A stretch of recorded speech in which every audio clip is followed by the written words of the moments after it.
Welcome back to Passive Income Pilots, everyone. It's another week here with Tate Duryea and Ryan Gibson. What's up, Ryan? I'm doing good. I'm feeling relaxed. I just got back from Mexico and just went on a kind of a business retreat with a bunch of other business owners that I got to spend some great time with and swap stories and just iron sharpens iron kind of thing. And glad to be back and glad to be recharged mentally to get back into the show. Great. Yeah, I just got back from the Pilot Network Conference, TPNX, up in Minneapolis. It was snowing in late April in Minneapolis. Nice. So it's nice to be back in Honolulu for a few days here. But with that, hey, we've got our best guest ever, dare I say, Toby Mathis on today. Absolutely. No one more real, too. I mean, Toby is the real deal. He invests in real estate himself. He invests in stocks, bonds, mutual funds, the whole thing. He's not just out there giving advice. I mean, he is literally doing it. That's what I love about him. He's actually experiencing the tax and legal aspects and the asset protection of life, and then also helping people achieve that. And, we mentioned in the show, there is a tax and legal workshop they put on in person. I'm actually going to be the one in Dallas. It's in June 27th to June 29th. So if you're like, hey, I want to meet Toby and see what this is all about, and you want to meet like-minded people, it's a great event. I've been going to it for a couple of times and just meet some great people and go out for nice dinners. And it's a lot of fun and you get to learn a ton about investing and things like that. So we're not like, promoting the show or anything like that, but, it's just a great way to get out there and network, which Tate and I love to do. Absolutely. Well, with that, let's get into it. We're going to talk about the top 5 ways that pilots can cut their tax bill. So without further ado, let's get to the show. Welcome to Passive Income Pilots, where pilots upgrade their money. This is the definitive source for personal finance and investment tactics for aviators. We interview world-renowned experts and share these lessons with the flying community.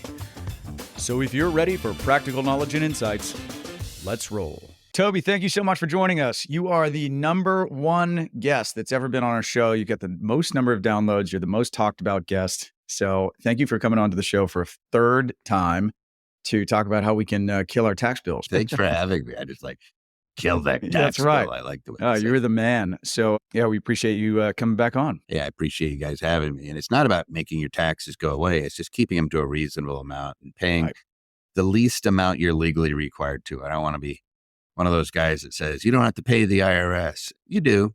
You just don't have to leave them a tip. And zero can be reasonable, right? Like zero taxes is reasonable? Zero can be reasonable under your circumstances. It's hard. I would say you don't really want to be around zero. You really want to be between 100 and 200. Your audit rate's really low.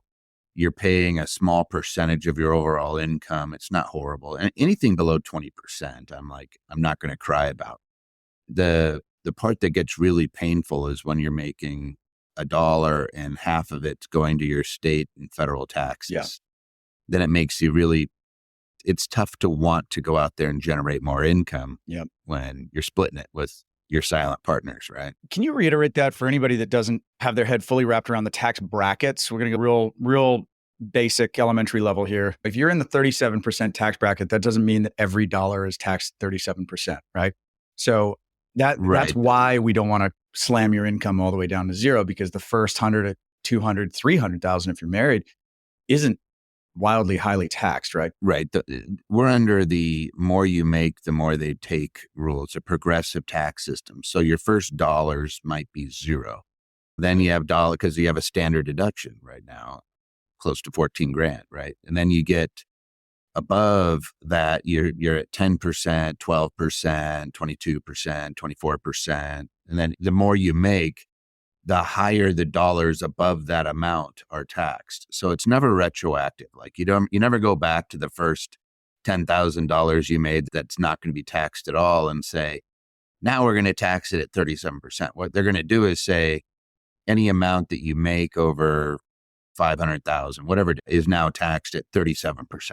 So and then it starts getting more and more painful. And I always call that tax pain. It's an easy way. It's like, how bad is it? If you're making $150,000 and you have make an extra 10 grand, the tax pain's not vicious, right? It's still annoying, but you're up over $500,000 and you make an extra 10 grand, depending on what state you're living in. That could be really annoying when you're giving quite literally half of it away. Right. And you're like, gosh, this stinks. Why would I even do this? Right. Which makes the strategies that we're going to talk about on this show ever more powerful the more money you make, right? So Airline pilots are all, Yeah. everybody's signing these new contracts with these really nice pay rates. The problem there is that it's all W-2, right? And so if you make an extra 100,000, you're already making $500,000. So that last 100,000 it's diminishing returns, right? And the more you make, it's adding less to your bottom line. Toby, I want to talk about aircraft ownership. Pilots love to buy airplanes and fly them, and they love to save on taxes. So here we go. Let's get into how you can own an airplane and how it can benefit you on your tax bill a little bit. It's the same thing you get into with cars, right? People buy a car and they're like, I'm going to buy a really nice car because my accountant said I could write it off if it's over 6,000 gross vehicle weight. And they're kind of right? You have to have over so much business usage, generally 50%. So when we look at the personal uses, it's still taxable to you. Like you're getting a partial deduction. It's not like I get to write the whole thing off. And if I had a nickel for every time somebody said I bought a Land Rover at the end of the year and wrote it all off. And I'm like, how much of it was business use? What? My wife's driving or whatever. You're like, gosh, bless it. You're not going to get a deduction. The same things kind of flow true for aircraft. So when you're buying an aircraft and it's personal use, you get no deduction. It's just personal use, no different than a car or your house, right? You're just not going to get to write off the cost of running it, right? If you switch it over into a trade or a business, then you need to actually engage an aircraft leasing company and put it into a pool to actually make it something where you are intending to make a profit out of the activity. Now we're into something where we can take pretty large deductions in the very beginning of its life. Up until the last couple of years, we had 100% bonus depreciation on an aircraft. So even if you financed aircraft, let's say you financed $1 million aircraft, you got $1 million deduction in year one. It was nice. I had a client last year bought a $8 million aircraft financed, but his deduction was $8 million. And in order to qualify for it, he had to make sure that he was putting it out to be used when he wasn't using it and trying to generate income off of it. You do that, then you get the deduction. If you don't do that, then you don't. It's that simple. So if you're buying an aircraft, you got to somehow make it into a trade or business. Generally, you're putting it into an LLC and you're engaging an aviation lease company. There's one in Florida, I believe, that they won a big case in Tennessee, not to get confusing, but they actually did it right. And what it really comes down to is making sure that here's this aircraft that I'm writing off 100%. So it's business use. Now my use, there needs to be a taxable event to me because I'm using a business asset. So it'd be like if when you're flying for Delta, Ryan, you said, hey, can I borrow a jet for the weekend? They're not just going to say, sure. They're going to say, if you're, here, we might lease it to you, right? They're not going to do it. But let's just pretend. We might let you use it for a fee. The same is true when you're leasing your own aircraft.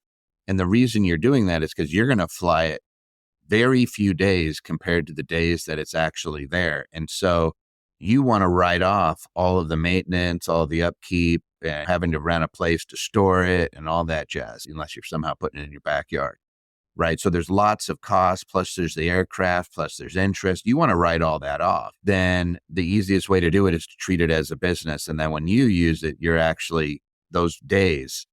And I know you're thinking, I'm going to be flying it all the time. I don't know how many days somebody actually uses it, but my guess is it's not very much. Yeah, it's going to be, you think 1/10 of the time, less. So now you're writing everything off and you can actually create loss on your return. I know there's a lot of folks that will lose their minds going, there's the hobby loss rule. Yeah, it's a rule. It's 3 out of 5 years. You got to show you're going to make a profit. So, but that's not the only thing. If you're actually running it like a trader business and you're keeping books and you're doing it right, you can actually incur losses. Longest case I've seen was 38 years in a row.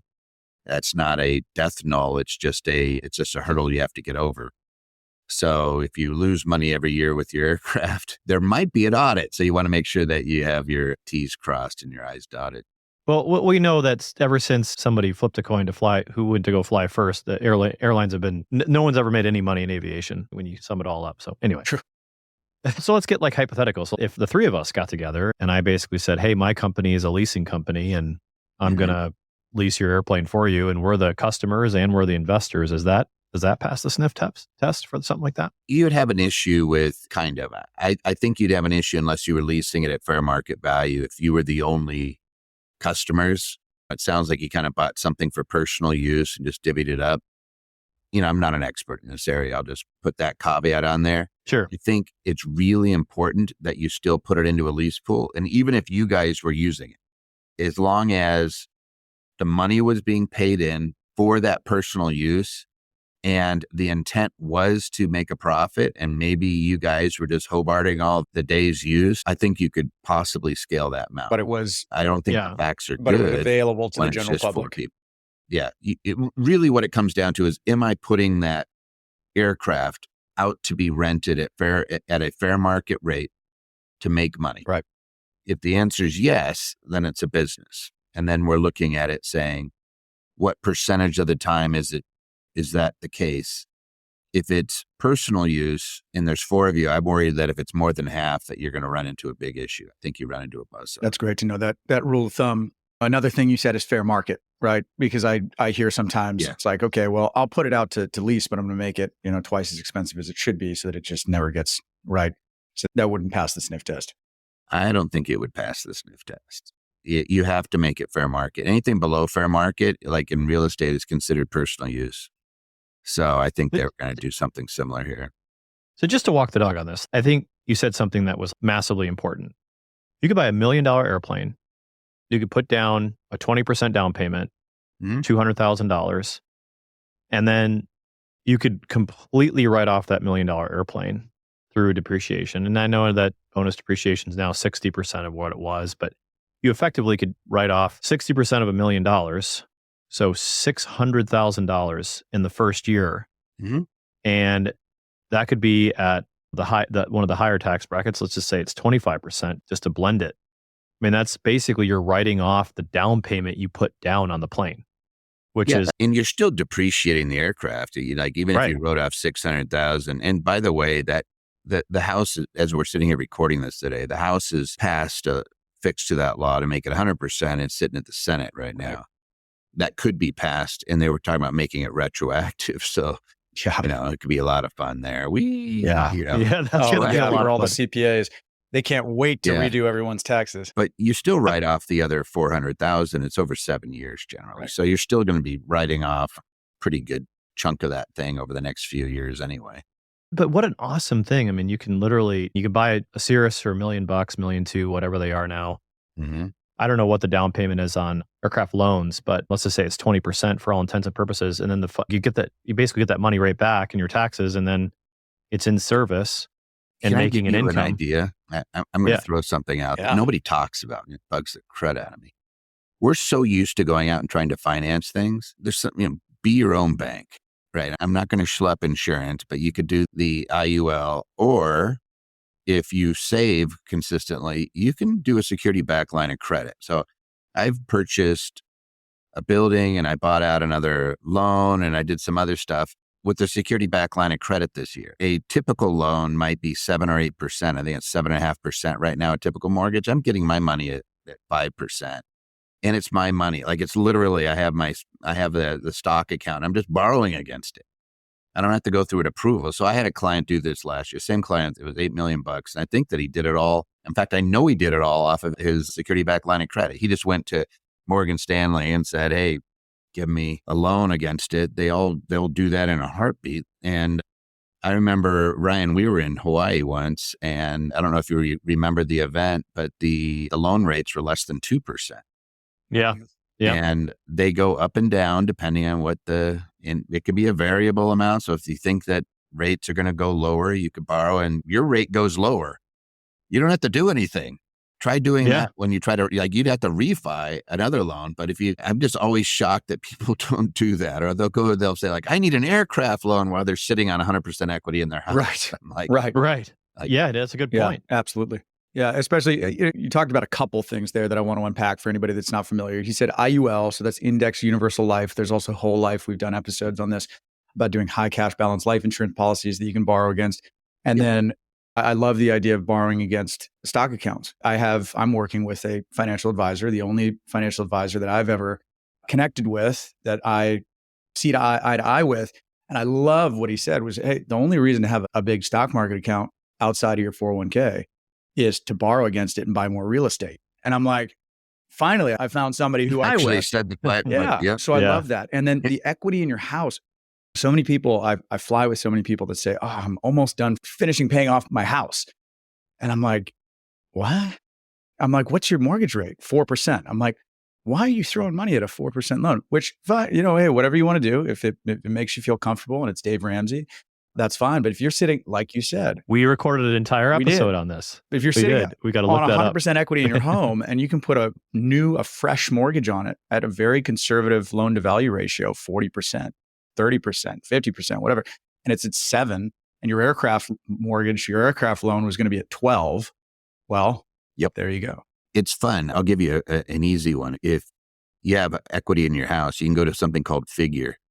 I think it's $400,000 limit, but it's a AI loan tool. I did it. I got money in 48 hours. I just wanted to, I don't like mortgages. So I'm one of those guys that's Dave Ramsey probably would be like, yeah, but I understand leverage. And if I could get my money out of my home and I could pay off my home, that I wouldn't care. I'm using it as leverage. There's a difference between debt and leverage. Right. Debt is on a depreciating asset. At leverage is using it on an appreciating asset. Such a good point. Long and short of it is, if I could go quickly, and again, it's figure.com, I think is what it is. You could figure out pretty darn quick, honey. You could figure out pretty quickly how much money you could get out of your house. And again, they did it all AI. It was super less painful because I won't do a mortgage just because I hate doing the paperwork. Like it was 3%. The guy starts asking me for every document. And I'm like, screw this. I'm just, no, not going to jump through your hoops. I'm not a poodle. Figure was literally, I think I had the money in 48 hours and it's just AI. They look at your bank account to see if your income can be verified by your deposits. Interesting. And AI figures it out and says yes, and you get your money pretty quick. That's an easy one. And no, I'm not a representative of that company, but I just thought it was really funny. It was like how quickly I could do it. I was like, wow, I don't have to talk to people. That's awesome. This is great. Not everybody wants to go through that process. So keeping on the train of this, buying an airplane and being able to write it off. I've talked to a lot of pilots who they're bringing up the next generation and they're making a lot of money and they figure, why am I going to go pay a flight school $150 an hour for my son or daughter to go bore holes in the sky? Well, I could just buy an airplane.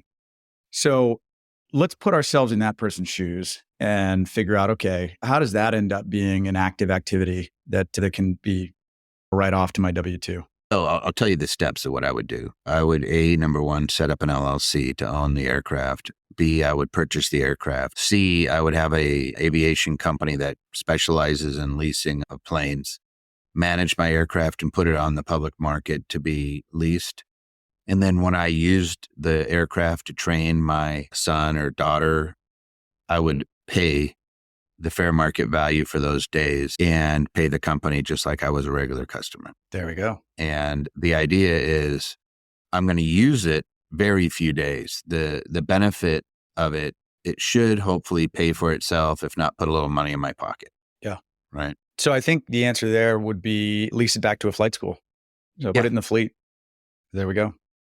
Not everybody wants to do it. And here's the thing, as I say, you're just going in with your eyes open. If it's going to be personal use, just don't try to write it off. Right. But if you're trying to get a good aircraft and you want to do it, it might be that you do put it into the fleet and you say, hey, you know what? This is going to buy my aircraft and it's going to basically pay for it. Got it. All right. One quick question, because I know Ryan's dying to jump in there, but very important. We've talked a lot in real estate about the difference between active and passive and material participation. That's a hurdle we have to get over in real estate. If that airplane is sitting in a leaseback pool or in a flight school's fleet, would the IRS say, well, that's not an active business because somebody else is managing it for you? It depends on the level of participation. If you're working, and it's always up to you as to whether you're going to say, hey, I'm meeting the time requirement to be a material participant.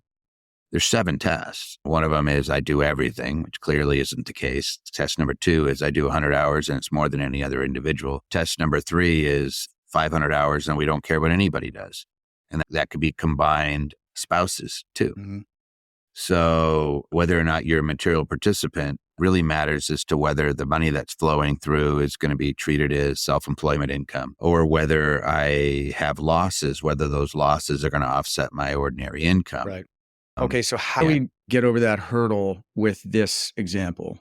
So you buy a Cessna. Now, Toby, for your information, we're not allowed to work on airplanes unless we've gone to a 2-year program for aircraft and power plant mechanic, right? So it's not like you can get out there and do the engine overhaul in order to qualify that. So how can we spend 100 hours a year on this business in order to make it active? You would still be managing the actual business itself. Right. So I could be talking to the flight school. I could be looking at and communicating with them on the numbers that are coming out from the leases. I could be approving things. I could still be working with them. And it's something I'm sure that if we dug deep on it, that there might be some better rules. Maybe there'll be something we can do where we do a deep dive on, maybe get an aviation school out here too. Because there are cases on it. Like there are some pretty good cases where people are trying to deduct their plane, and quite often they're self-renting. So they're leasing it to their own business. And when you do that, if the ownership's the same, you can group them. Let's say that you owned a flight school and you bought a hangar, and people are thinking, oh, the hangar is passive. If I leased the hangar to my flight school, that could actually be treated as one economic activity. And the benefit is there's no passive losses at that point. The write-off from that hangar could actually be used against the income that's being derived from the school. Gotcha. It could actually create a situation where I have a loss, and I could actually have a nice tax deduction. Understood. So that's grouping. And you could do the same thing here. Understood. That's great. Ryan, I know you're dying to jump in there. No, I was just going to mention, I just love the fact, I mean, for me, I would probably be the guy that's passive, right? I'd want to be like, buy the airplane for my kids, take the deduction, enter it into the flight school, and be completely passive with it. And I guess what you're saying, is it 100 hours per year or per month, or what's the 100 hours? So the material participation rules for a typical trader business is the general rule. The bright line test is that 500 hours. So if you're spending 500 hours in a business, you're going to be a material participant. You're non-passive. Anything below there, then we have these other you have a couple other tests you could run.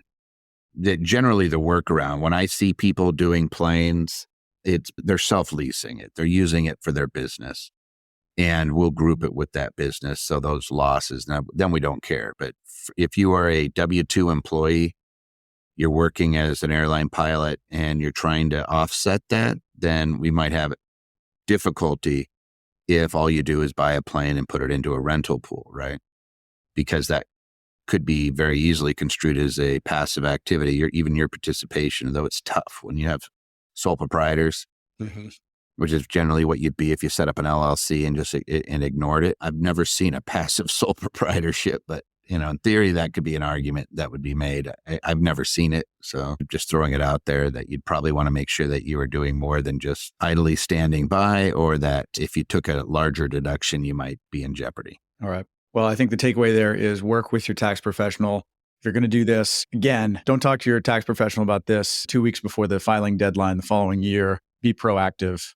Create the strategy before you go out and buy that airplane so that you can be forward thinking. 100%. Like in all of this, it's not something I deal with on a day-to-day basis. And I kind of do deal with these things periodically, but you want to make sure that you are crossing those T's and dotting those I's on this, because the benefit is huge. Yeah. So you want to make sure you don't lose it. Absolutely.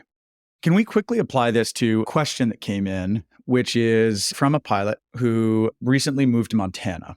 They're building a home. And in order to save costs on rentals, they bought an excavator. And the question was, how can I write this thing off? They bought it, I believe, in this calendar year. So it would be subject to 60% bonus depreciation unless it comes back at 100. Would you just take the exact same conversation that we just had and apply it straight to that excavator? Yeah, it's going to be a tough one because it sounds like you bought the excavator for the personal use on your property. It's probably not going to be deductible. If you wanted to write it off, then you'd have to use it as a lease. Like there's Turo for cars, right? And you'd have to manage it. You do, hey, I'm going to rent it out. And then on the days that I use it, I'm going to pay a fair market value. So if you're going to rent it out to people for $200 a day, you do it. Yes, you could write that thing off so long as more than half of its use is business. Mm-hmm. And then when you have personal use, you just pay those for those days. You're going to find yourself in a situation where it should end up being a tax benefit. That's awesome. All right. Thank you. Yeah, I wish it was easier, guys. Like the IRS does make it very difficult. When you're a W-2 employee, you have your Schedule A, which is the mortgage deduction, your medical over 7.5% of your AGI. I think it's 7.5%. Sometimes it's 10. Sometimes I think it's 7.5 this year. You get to take a deduction for charitable donations, and you get a state and local tax deduction up to $10,000, right? And then you have to decide whether that amount exceeds your standard deduction. You get to pick one of them. So it's kind of slim pickings. So then you have to go look at your other schedules and you say like, oh, do I have capital losses? Okay, there's restrictions on whether I can write those off. I can use my capital losses against capital gain, or I can write off an extra $3,000 against my ordinary income. And you go to another schedule, like Schedule E, and you're looking at your real estate and you're like, okay, I can write that off. If I make less than $150,000 a year, I can write off up to $25,000. There's a phase out between 150. So it's realistically, unless you're making under 100,000, this isn't going to help you really that much. But hey, maybe I can write off some of my real estate losses, or I need to be a real estate professional, or I need to not be in real estate. I need to be in something where it's business loss, and that gets you into short-term rentals, those types of things. But it really is a small world, or running a business where it operates at a loss for a few years. Okay, I can do that too. Like that's really what you're kind of limited to. There's not a ton out there. Investment wise, there is one other that people kind of miss. If I want an ordinary loss on an investment, it's either real estate professional or be an active participant in real estate and be underneath that $100,000 mark. Or I could always invest in oil and gas. And if I am doing a working interest, then that could be an ordinary loss. Right. That can offset your income. The problem is oil and gas it's hit or miss, right? You could have a well that does really well, no pun intended again, or you could have, all of them today. It's happening.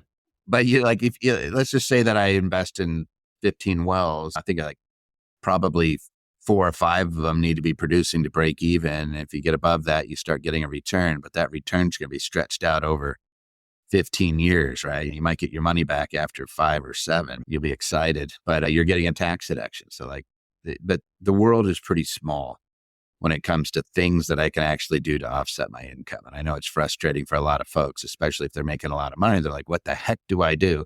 Right. Okay. There's like 4 or 5 things. That's why we spend so much time talking about real estate professional status and the short-term rental loophole. Is the juice worth the squeeze? Right. And in both of those, if you are an investor, the answer is yes, because the numbers can be big in real estate and we're used to using leverage. In other businesses, it might be no. Like, for example, if you're buying an airplane and I'm buying a $100,000 airplane, probably not, right? I'm buying $1 million airplane, probably, yeah. Mm-hmm. Do I want to go through the rigmarole? A $5 million airplane? Yeah. It's going to be an income producer, right? It's just going to be a while, but you can get a really big tax deduction if you know what you're doing and you follow the rules. So Toby, one of the things that we're all about here on the show is bringing on great guests like yourself to talk about these strategies. But then there's a whole element of a podcast where you can really connect the community and meet people face to face and get more involved. You guys put on a tax and legal workshop every quarter, every other month. And I think we're doing 4 to 5 a year. Yeah, I think it's like a 4-day like tax and legal boot camp, basically. Can you talk about that? Because I think a lot of pilots have benefited from the ones that I've met that have gone. Can you kind of talk about how that works and what you guys go over and things like that? Yeah. Yeah, we've been doing the tax and asset protection workshop going on 25 years now. Oh, wow. Okay. Yeah, we've been doing them just for a minute. We do them online. There's a condensed version that we do in one day and almost on a weekly basis. You can just go to Anderson and I'm sure you guys will put a link or something. They can go check that out. But the one you're talking about is we're trying to do them 4 or 5 times a year where we get together and do more of a deep dive over a longer period of time. Sometimes they're 4 days, sometimes they're 3 days. I think we have a 3-day coming up in Texas in June. And yeah, Ryan and your team are always there, which is fun. So if you want to hang out with Ryan, you could do that. But what we're doing is diving into land trusts, LLCs, corporations, tax planning, estate planning, special speakers. Ryan oftentimes comes up and talks, for example. We bring in vetted investment opportunities and things like that that work for our type of client, which tends to be the investor, right? I don't have clients that are just, they work, right? They're almost all of them are investors. A lot of them are doing side gigs. Almost everybody's a real estate investor. It's kind of all paths lead there when you're doing tax planning anyway. And it's a great wealth builder. So that's what those are. They're a lot of fun. If you like figuring out how anonymity works, how to make sure somebody can't take the stuff that you're building up. It only takes one little misstep and you're dealing with some pretty frustrating situations. You don't even have to do anything wrong. Literally, you could just own property or have kids and then they do something wrong and you're responsible. And you just want to make sure that you're not an easy target. Absolutely. Yeah, no, like I said, as Tate and I met at a conference. And so I looking to kind of go, I think you have them in Dallas, you have them in Orlando, you have them in Vegas, you kind of move them around. So a lot of opportunities to meet like-minded people and make some lifelong connections, really. And I think and learn a lot at the same time. Yeah. Like-minded people, right? Yeah. And I think that's the biggest thing is you tend to go in groups and you need to have that support community because it's too much information to try to process by yourself. I'm one of many people here at my firm, right? Yeah. I don't know everything. For sure, I don't know. And every day I'm reminded of that fact, right? It's just, there's so much out there, but thank God that we work with really good people. And as a group, we'll be able to get the answer. You don't need to know everything yourself. You just need to have a trusted, it could be a smaller group. It could be like you guys, where you can trust the information that you're being provided and say, all right, yeah, and if they point you to somebody, then you can rely that they know that person that they're pointing to actually knows what they're doing. Yeah, totally. I want to use the time that we have to talk about 5 tax tips for pilots. So pilots are now making great money, great contracts, and they've got bigger tax problems. So what would you say are the 5 things? And I would love to, I'd love to sneak in HSAs somewhere in there. Maybe that's not in your top 5, but kind of how HSAs work, because that's a very popular thing now with healthcare plans. But I was literally thinking about HSAs going, would I put that in? I was just kind of counting now. What would be my... I think it's so easy to do, right? So, I mean, maybe we start there. If you have a spouse or time to be a real estate professional, then real estate professional. And that's 750 hours, more than half of your time spent in a profession during the year in a real estate trader business. So it doesn't have to be your real estate. It could just be, hey, I'm going to be an agent, or I'm going to do construction on the side, or my spouse is going to do that. As long as they do 750 hours and it's more than half of the time that their personal service time is what they call it. Then you meet prong 1. Prong 2 is, did I materially participate on my real estate? And you aggregate your real estate as one activity. And then it's kind of the same test that I told you earlier about. It could be, I do everything, or I do 100 hours, or I do 500 hours. There's a few other tests, but those are the big ones. And that's episode 14, right, Tate? I think it was episode 14. We touched on it on both 10 and 14. We've also done a deep dive with Billy Withers on that. I don't know the episode, but we can link to it. And then we also have another episode that we just recorded with Brandon Hall doing a deep dive. So we've talked a lot about that strategy. If you want more resources, Ryan and I have some that we can send you. Just reach out. Yeah. Brandon knows what he's talking about, by the way. That's real estate, guys. Yeah. Don't want to point out, but I like people that actually know what they're talking about. He knows what. That's great. Well, that's a big endorsement. It is. Yeah. Very few people do. Nice. Like, I'm sure he'd tell you when you run across someone that actually has some semblance of an idea, isn't shelling a bad concept, you say, yeah, they're solid. They know what they're doing. But real estate professionals, one, short-term rentals is a loophole that if you're willing to put a property into service and make it a short-term rental in the first year, then you can get the bonus depreciation. Even if you've had a property for a while, you can do that same strategy. You're going to have to keep it as a short-term for a year, but if you haven't done a cost segregation and bonus depreciation, then you could pick the year. I could have bought the property 5 years ago and I could pick to do it. I'm going to do it. What if you bought it before bonus depreciation came in? What if you put it into service as a long-term rental in 2015? You still own it? Yeah. So if you put it into service in 2015, then you've been depreciating that pretty extensively. Right. All right. So when we do the bonus, we know without even, not bonus, if we do a cost seg, and a cost seg is a fancy way of saying is breaking an asset down into its 5-year, 7-year, 15-year, and 27.5-year life, right? If it's residential property. So if it's a typical rental, if it's non-residential or hotel, it's 39 years. right? Most people and most accountants instinctively go to that 27 and a half year as their depreciation schedule, which it's a fancy way of saying I'm going to deduct the improvement that is put on the land. I don't deduct and depreciate land. I only deduct and depreciate the improvement.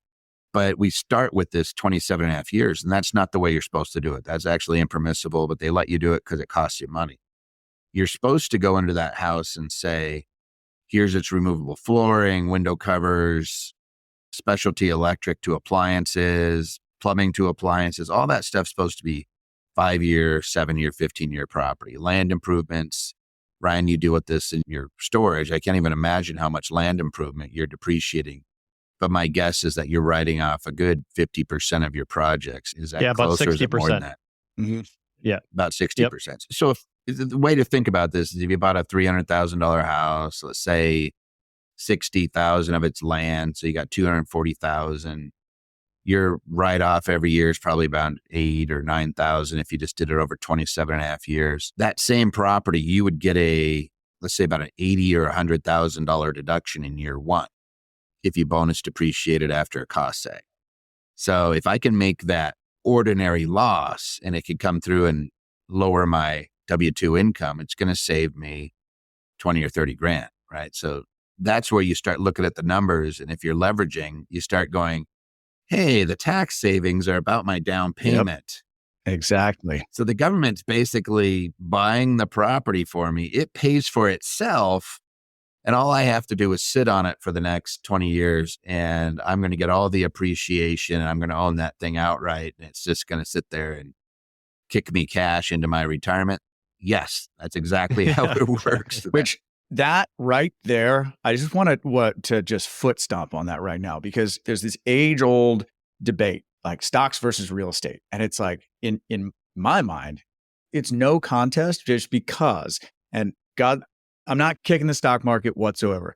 We all should have a balanced portfolio. But Toby, what you said right there is what people forget, is that the amortization, right? Like even if it never cash flowed and it never appreciated, over 20 or 30 years, your tenants pay down your debt to zero. You own the asset outright. And because of the tax benefits, the government subsidized your down payment. So anyway, I don't want to step on you, but I've done videos, by the way, on stocks versus real estate. I got to fight with you a little. So when you're illiquid and you don't have a lot of money, then I like stocks because you can make money several different ways on stock. And you could be in it if you had $5,000. It's a little bit tough to enter real estate, $5,000, right? You're not going to buy a house. You might be able to do some wholesaling, things like that, but that's work. So from an investment standpoint, a lot of people are really good, but you could still do real estate in the stock market by doing REITs, doing private investments and things. Like if you just don't have the time, but you can't ever depreciate stock. The only way you make stock deductible is if you're doing it with an HSA or a 401k or an IRA, where you're going in there and you're saying, I want a tax deduction. And then I'm going to buy this asset, this cash flowing asset, and I'm going to let it basically grow for many years and do that. But I'm a guy that I'm going to throw a term at you. I call it being a stock market landlord. I treat everything like I'm a real estate investor, and I would not buy a house and leave it vacant. I would rent it. right. Same thing with your plane. Same thing with your stocks. And then you're going to say, well, how do you rent a stock? Well, you sell covered calls on it, or you buy dividend producing stocks and sell covered calls on it. But you never just hope things get more value. You always got to have a kind of a focus on where they're producing cash flow. And just to bring this all the way around, that's why real estate kicks butt, because for years and years, it's gone up steadily. Like the last, 4 or 5 years, we've had this massive increase in rents and all that because they printed so much money. So you got to see what happens when they create inflation to real estate. You've seen it in everybody that was screaming that real estate was going to crash doesn't understand real estate, and they don't understand inflation. If they did, they wouldn't be thinking it's going to crash. They'd have been saying, oh my gosh, real estate's going to get really pricey. Mm-hmm. I should own some of it now. And everybody that said that to themselves pre-COVID, during COVID, is doing really well right now. And everybody who said, no, it's going to crash, they're paying pretty high rent. Yeah, very true. Very true. Well, thanks All right. for expounding on that. I think we're at number 3, Yeah. right? We got 2 down. What did we do? We did real estate professional, short-term rental. I'm going to just poke in there charitable giving. So a lot of folks don't realize that you can give and you can actually create your own charity at some point.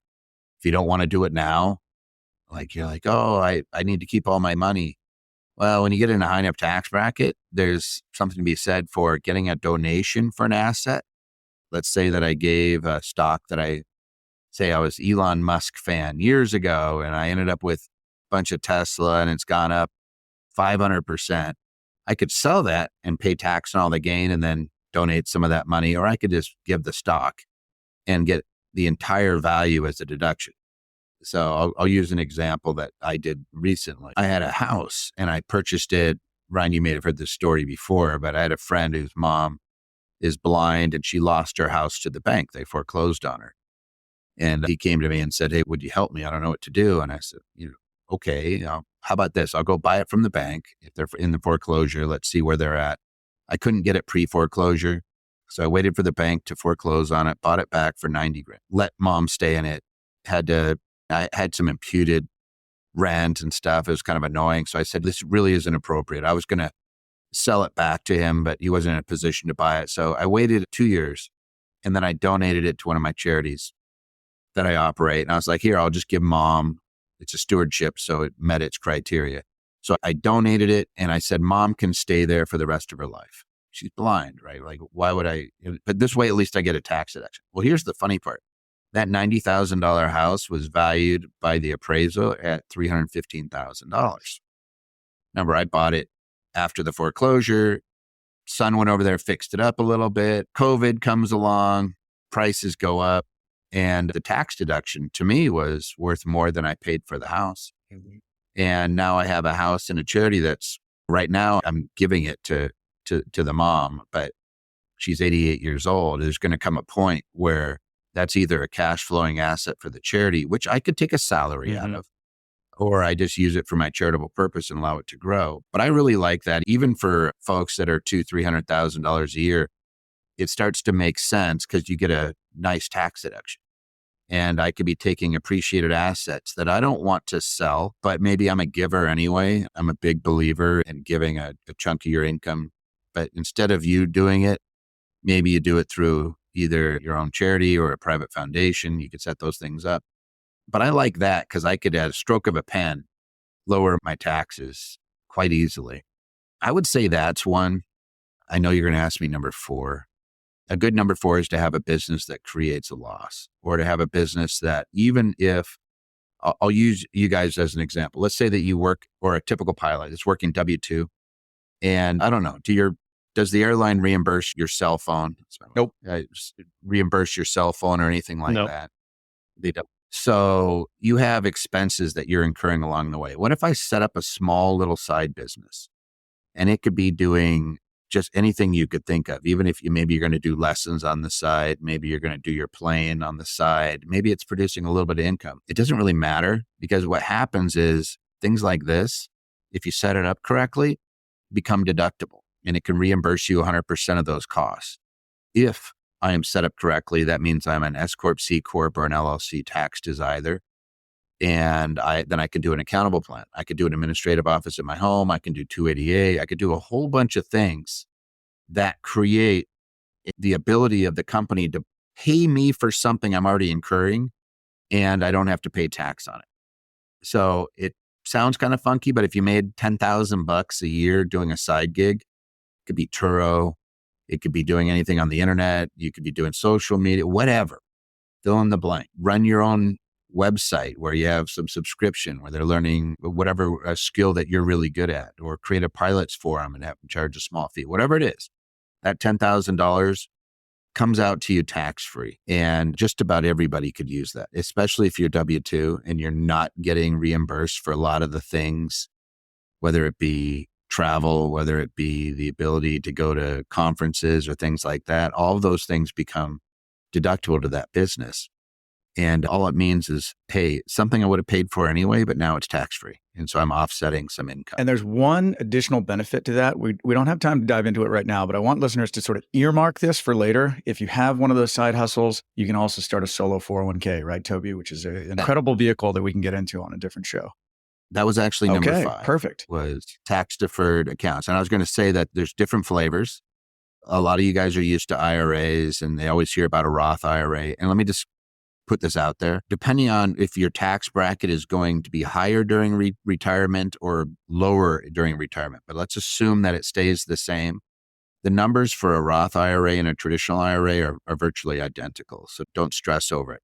I'm probably taking the tax deduction now because if I'm a pilot, because chances are you're in a higher tax bracket than you're going to be when you retire. Most people, like 80 or 90%, it's like the go down during retirement. They always say, what are you going to do? What do you think they're going to do? They're going to raise taxes. That could be true, but statistically, people's tax returns, the amount that they pay on their overall income is significantly lower during retirement than it is during your prime earning years. So I tend to want to take a deduction. So that leads us to things where I get a tax deduction. So that's 401ks, that's IRAs, that's SEPs, and Ryan's favorite, the HSA. Thank you. And that HSA is your health savings account. And it's a triple threat, is what you call it. And the reason it's called a triple threat is because not only do you get a tax deduction for putting money into it, I think this year it's right around $7,800 as a family. If you have a high deductible health plan, you could put it in there and you can start reimbursing your expenses right away. Or get this, you could just let it grow, put it in a Fidelity account, a Schwab account or something, and let it grow. And whatever medical expenses you have from the point that you set it up on, you could reimburse at any time. So you could wait 10 years. So you just track your medical expenses, anything that you've had, co-pays, anything that you've had. Oh, shoot, I had all these expenses. You just can't pay your medical premium unless you're on Medicaid. I believe that's the one rule. But anything that's coming out of your pocket, eventually you're going to be able to reimburse. Even if you incur it now and don't reimburse it for 5 years, you could still do it. But you get a deduction now for putting that money in there. It grows tax-free. And so long as you use it for health expenses, you don't pay tax on it when it comes out. It literally is tax-free money. It's the only kind that we really know of. I get a deduction, and it grows tax-free, and I pay nothing out. People will say, well, that's what a Roth is. And it's like, no, that's not what a Roth is. You pay tax when you're going into the Roth. If you're a young person, like you're 18 years old and you're making less than the standard exclusion, so I make less than 14 grand a year, yeah, it's tax-free. And then now I'm kind of like an HSA, but that's not for any of us. All of us are in a higher tax bracket. That HSA becomes a nice tool, especially if you're going to let it grow for 20 years. It's amazing. A big chunk. And you could buy a rental property with it. Yeah. Yeah. You could go self-direct it. You're not going to get it with the 7,000. Right. You're going to have to wait a few years. I put money in it. It was a company that it was a smaller company. And I knew one of the folks that was a CFO in it. And I was like, this looks like a decent thing. And it popped up and immediately go, oh crap, I should probably sell it if it's popping up. And made a bunch of money in it. You have Peter Thiel, who did PayPal. He owned PayPal inside of his Roth, and it turned into $4 billion. Like, you hear about those, but it's hard to get the startup capital. Right. There is a way to do it, Ryan. This is fun. And there's like stupid stuff that you can do in the tax world. You could set up a 401k and you can overfund your account and not take a deduction. So I could put up to, what's the max? 69. It's like 69. Yeah. So I could put $69,000 into my 401k, and then I could roll it into my Roth 401k. Right. Same plan, just a different account. I never took a deduction. And because it was an in-service distribution, no tax, no nothing. Now I have $69,000 in a Roth. I never got a deduction for the 69, but I'll never pay tax on any of that money or the growth ever. And that's exactly what I did when I left the regional airlines that I flew for. Is I took that 401k and I rolled it into a Roth when I switched airlines. So it's like So you actually paid tax on the That's rollover. True. That's right? true. Well, I didn't pay tax on the rollover itself, but the money was already in a Roth bucket when it rolled over. So And we, perfect. So you did an in-service distribution. Yeah. That's pretty wild. well, that wasn't an in-service. That's That how you do was it. Ryan separated from his previous company. He had the old dusty 401k that he was able to roll into an IRA rather than bring it into his major airline 401k, which we talk about a lot. And we have an episode coming up where we're going to talk about conversions and all of the intricacies around taking a traditional account and rolling all or some of it into the Roth. Do the Do the math. Do the math Yep. on those. If you're in a higher tax it hurts. bracket, So It it would only make hurts, sense yeah. on those years where, let's say you're a real estate professional, you're buying a massive piece of property, go. you're smashing your tax bill, and you're like, hey, I've got room this year to convert some. if you do that, you just nailed it right on the head. If you decide I'm going to do bracket management, I'm going to get, like you said earlier, Ryan, I think you said at the very beginning, like 0%, it could be reasonable. Yeah, but if I'm at zero and I have $200,000 in an IRA, I'm converting it. Yep. Yeah, Because- good point. Yeah. Yeah, because I'm going to say, I know that this is the lowest tax. Now I'm never going to have to worry about it again. I'm going to use it up. I hate leaving 10%, 12%, 22% brackets on you. That, Boom. hold on a second. That is like a number one tip. I mean, think about it. If you're a new FO and you're at the bottom of the list and you're starting at Delta, American, whatever, that's the least amount of money you're probably going to make ever again. Let's hope, Yeah. right? Yeah. Yep. So if there's a time to convert your traditional IRA to a Roth, that is the year to do it. And it stings a little bit, right? Because you're starting, so you got to have the liquidity to pay the taxes and all this other stuff. But, and again, this isn't tax advice or legal advice. This is just friendly conversation, right? Between a couple of pilots and Toby. But, that might be a great year to do it if you can swing it. Because then you're going to be making way more than that. And you're going to pay the worst tax, the highest tax that you'll ever pay on that conversion. Yeah, they're paying in probably about 10% on the first 100,000. It's not huge. Yeah. But remember, this is just federal income tax. They're getting you on the old age disability and survivors stuff too. Yeah. So it's like a little kick in the shin. But I think you're 22% between about 94 and 200 or thereabouts. So like, that's not horrible. I'm probably converting at that. You don't have to convert the whole amount, but it's worth having the conversation saying, man, I'm going to be in a really low tax bracket. And if it's a year where you're taking a loss and it's going to knock you down even farther, hey, I'm going to be at $80,000. Great, convert. Yep. It's probably be the only time you're going to get to I mean, do it. yeah, it's interesting how we started the show talking about, hey, pilots are making more money. How do we save on taxes? But there's also years that you need to think about when I'm making less money. There's tax strategies you can do to mitigate your taxes in the future. So it's not about making more or making less necessarily. There's always something to do no matter how much you're making. Absolutely. That's Yeah, it's just being Or smart if you- about it and making sure that if I'm in a year where I am doing some loss harvesting, I'm able to, maybe I am getting into that plane and it is active participation and it is, and by the way, I could do this in 1 year and then the next year go and be passive and everything else. Like this is a 1 year strategy where this 1 year I'm looking and I want to make sure that I get a nice big fat loss. Fantastic. Be looking at that, doing your bracket management and making sure that you're converting things if appropriate, right? Don't let a 10% tax bracket go to waste or 12%. Make sure you're using That's them. fantastic. Well, Toby, thank you so much for coming on the show. We're over on time. We appreciate you being with us. These sessions are just fantastic. So thank you again. Hey, my pleasure. And hopefully next time we got to do a deep dive into the leasing thing. You got to let me dig Okay. into All right. that. It'll be We'll fun. bring We it got a back. deal. All right, Thank you guys. again for joining us. We'll see you on the next episode, everyone.